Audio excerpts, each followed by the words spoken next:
Il s'agit de transformer nos modes de production, diminuer nos niveaux de consommation des ressources naturelles, organiser la sobriété et l'efficacité énergétique, développer des usages plus soutenables et restaurer et préserver les écosystèmes.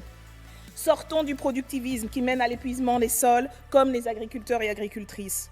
Relocalisons l'industrie et allongeons la durée de vie des objets, mettant un terme à l'ère du tout jetable et de l'obsolescence programmée au profit de l'entretien et de la réparation. Développons et valorisons les métiers du soin et du service public. Tout cela créera des millions d'emplois quand ils ne seront pas déjà garantis par l'État. Ces mutations ne peuvent réussir que si elles sont décidées et activement mises en œuvre par toute la population, que chacun et chacune y contribue selon ses moyens et reçoive selon ses besoins. Car rappelons-le, nous ne sommes pas égales et égaux face à la catastrophe en termes de responsabilité ou de conséquences. 100 entreprises multinationales émettent plus de 70% des gaz à effet de serre au niveau mondial. 0,5% des plus riches produisent 13% des émissions de CO2 liées au mode de vie. Et les pays les plus pauvres ont le moins d'impact écologique négatif quand ils les subissent le plus durement. Démocratie, justice sociale et justice environnementale sont liées.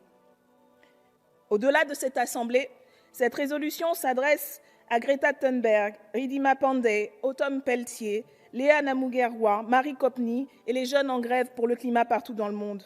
Aux familles des sans-terre qui se battent pour développer une agriculture écologique au Brésil, comme aux gilets jaunes qui se sont révoltés en France contre les fins du mois impossibles.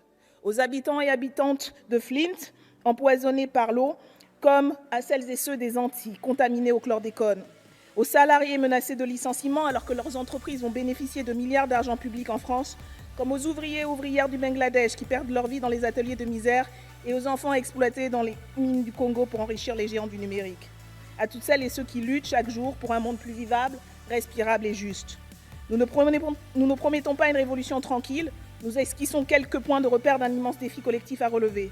Nous aspirons non à la recherche du profit maximum, mais à la préservation de l'écosystème qui rend la vie humaine possible et à la construction d'un monde qui la rend belle et digne d'être vécue. Pour retrouver le goût du bonheur et que viennent les jours heureux, mesdames et messieurs les députés, nous vous appelons à voter pour cette résolution.